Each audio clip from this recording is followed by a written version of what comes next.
Halos gumastos si Luka ng mahigit $500,000 para sa 4 na araw na minicamp at team bonding trip ng Lakers sa Slovenia mula August 20 hanggang August 24. Parang ang sarap maging teammate talaga ni Luka no? Gumagastos ng 6 digit para sa team bonding. Ang Lakers papasok talaga ngayon sa bagong chapter. Maraming pagbabago sa roster at wala na si LeBron. Samantalang si Luka naman talaga yung literal na aasahan dyan na magiging primary offensive engine at franchise centerpiece. Sa bagay, kahit nung nasa Dallas grabe na rin talaga yung effort na ginagawa niyan para mag-organize ng team niya. Kaya ang ginawa ngayon niya sa Lakers, mas nagpapakita ng desperadong galaw niyan. Hindi siya naghihintay na ang coaching staff mismo ang bumuo ng chemistry. Siya mismo yung gumagawa ng way. Makikita na rin na nagkakaroon ng immediate impact ang Lakers mula sa group photo nila na magkakasama sa Slovenia. Kasama yung dinner at relax team moments. Yung 500,000 private jet story ang headline pero hindi yan yung pinakamahalagang parte ng report about kay Luka. Gumastos si Luka ng malaki para pagsamasamahin yung bagong Lakers teammates sa Slovenia dahil gusto niyang simulan agad yung chemistry at leadership ng bagong Lakers Based kasi sa mga analyst, ito yung pinakamagandang tignan kung magiging successful ang Lakers. Pwedeng masabi talaga na sobrang effective ang ginawa na yan ni Luka. Ito yung applicable kay Luka dahil hindi napakahaba ng extension niya sa Lakers. Dahil may player option siya sa 2028 to 29. Kaya may future decision point na pwedeng maging mahalaga kung hindi maging successful ang Lakers. Kaya yung ibang teams hindi nga raw kailangan mag-trade para kay Luka ngayon. Ang ginagawa nila possible nag-aantay lang kung babagsak ang Lakers Kung masaya si Luka at successful ang Lakers, okay. Pero kung bumagsak ang partnership, yung mga analyst nakikita na possible magkaroon ng maagang partways yung mga to. Dahil may mga team na possible nga raw nakaabang lang kay Luka. Sa ang lagay naman ng Sixers, mukhang talagang hindi pa tapos yung mga to ngayon sa coaching staff naman gumalaw. Sa report ni Mark Spears, pina-finalize ng Sixers yung deal para maging assistant coach. Itong si Handy na staff ni Nick Nurse. Hindi ordinary assistant coach si Handy ngayon. Isa siyang highly respected player, development coach na may 3 NBA championship ring sa kanyang coaching resume 2016 sa Cleveland Cavaliers noon kasama si LeBron. 2019 sa Toronto Raptors kasama niya naman si Nick Nurse. 2020 sa Lakers kasama niya ulit si LeBron. Kaya yung pagdating niya sa Philadelphia, isa sa pinakamagandang movement nga raw talaga nitong organization ng Sixers kay LeBron. Ito yung pangatlong beses na magkakasama sila at kay Nick Nurse, ikalawang pagkakataon naman bilang coaching colleague. Ito yung pinakamagandang move para nga raw ngayon sa Sixers na parang pumapabor talaga kay LeBron. Mas magaan, mas mabilis na connection at team system lalo't meron na silang relation nun sa isa't isa kaya hindi magiging mahirap na makatulong itong si Handy sa development at decision making, footwork at scoring efficiency para naman kay Maxi habang ina-adjust niya yung laro. Sa opensa kapag kasama nitong si Maxi, si LeBron at Brown dahil mahusay nga raw itong si Handy humawak ng mga player Gumawa sila ng roster na championship or bust expectation. Kapag meron kang LeBron, Embiid, Jaylen Brown at Maxi, literal na super team talaga yung babagsakan ng mga to lalo na sa 20 plus points per game ng mga to. Kaya yung tingin ng organization, mas kailangan nila ng coaching staff na may experience, humawak ng mga superstar, may championship pressure at player development. Kaya si Handy na may 3 championship experience at may personal history kay LeBron at Nurse, yung nakikitang best move talaga ngayon sa Sixers.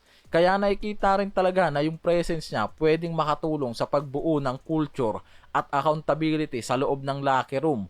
Hindi rin naman guaranteed si Phil Handy na magiging malaking part talaga para sa championship ng Sixers pero based sa mga analysts, sobrang ganda ng fit niya sa current situation ngayon ng Sixers lalo na sa super team na nabuo nila. May LeBron connection, Nurse connection, championship experience at player development expertise. Siya mismo yung exact coaching staff na kailangan nga raw para subukan nilang gawing tunay na cohesive team ang bagong supercore na to. At kung magiging successful ang Sixers sa pagbuo ng chemistry na may LeBron, Brown, Maxey, Embiid, lilitaw talaga na isa si Handy sa mga taong tumulong sa likod ng eksena na yan para mangyari mismo. Based naman mismo kay Chris Haynes, nakipag-communicate mismo si DeRozan kay Jokic, Jamal Murray at Aaron Gordon bago niya piliin ang Denver. Parang nanigurado muna eh. Sinabi rin ni Haynes na anxious si DeRozan kasi opportunity talaga na contender team ang hinahanap niya. Involved rin mismo dyan itong si Jokic. Hindi naman literal na lumabas sa report na nirecruit siya ni Jokic. Pero malaking bagay nga raw yung personal na nakipag-usap itong si DeRozan pagkatapos magdesisyon niyan pumasok sa buyout.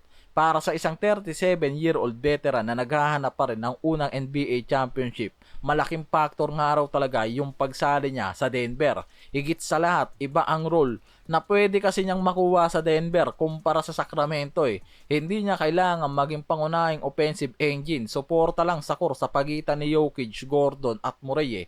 Nag-average pa rin kasi yan ng 18 points, 4 assists, 2.9 rebounds sa 77 games niya last season. Habang nasa 50% pa rin ang shooting. Yung pinaka-asset niya, hindi lang scoring average eh. Kaya niyang gumawa ng sariling shot. Kapag na-double team ang depensa kay Jokic, pwedeng umatake si DeRozan, suporta kay Gordon mula sa mid-range, isolation, pick and roll driving, free throw generation, late clock situation. Dito siya pwedeng maging napakahalaga lalo na sa playoffs run. Isipin mo yung tandem ng Jokic, DeRozan eh. Si Jokic ang mag-organize ng depensa. Kung mag-collapse, si DeRozan naman ang aasahan sa isolation, mid-range opportunity. Si DeRozan pwede rin mag-create ng shot samantalang si Jokic nasa elbow o post. Pwedeng mag-cut o hand-off. Depende sa offensive rebound na makukuha nila. Kaya yung kombinasyon na rin naman na yan, yung nakikita nga raw na sobrang ganda eh. Parang Westbrook din nun. Pero mas malinaw na possible mas maging effective nga raw si DeRozan eh. Hindi rin naman perfect signing yung masasabi dyan eh. Ang pinakamalaking concern pa rin, defensive depth. Si DeRozan, 37 na, hindi rin naman defensive stopper. Samantalang nawala sa kanila si Peyton Watson, batang versatile wing defender na na-trade sa Cavaliers. Kaya may isang malaking trade-off pa rin. Denver nakagain ng scoring at experience. Ang problema, nawalan ng yang defensive asset.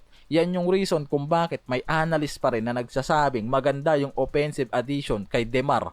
Pero hindi nga raw automatic na nasolusyonan ng mga to yung kawalan sa defensive depth. Nakapalit ng risk kay DeMar dahil sa veteran minimum deal. Pero pwede rin naman magbigay ng at least 18 plus points per game. Kaya sulit din ang Denver sa deal na yan. Na hindi nga raw kailangan kasi nitong si DeMar ng 25 points per game para maging successful ang signing. Kung makapagbigay siya ng 12 to 16 points per game, may playmaking, late game scoring, veteran leadership mula sa bench o second unit, malaking value yun mula sa 3.9 veteran deal. Kaya low risk, high reward pa rin naman ang nangyari. Ang Nuggets galing sa first round playoffs exit at yan mismo yung reason kung bakit mas priority nila yung addition sa firepower sa paligid ni Jokic. Kinuha nila si DeRozan na malinaw na nagsasabing hindi talaga sapat sa Denver na umasa na lang ngayon kay Jokic, Gordon at Murray lalo't mas nagiging competitive ang Western Conference. Kaya kailangan nila ng isa pang veteran scorer na kayang gumawa ng points kapag nagiging mabagal at physical ang playoffs basketball. At yan mismo yung specialty kay DeRozan.